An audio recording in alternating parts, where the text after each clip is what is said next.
seconda del Felice Slovenia.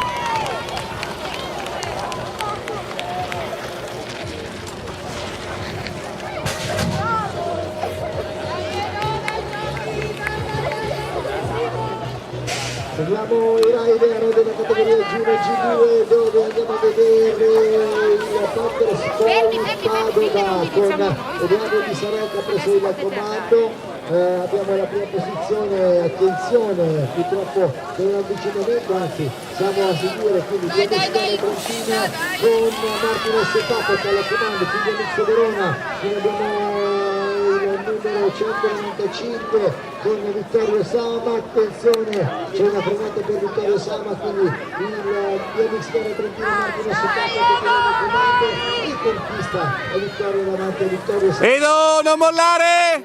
Per le prime 3 posizioni. Bravo Edo!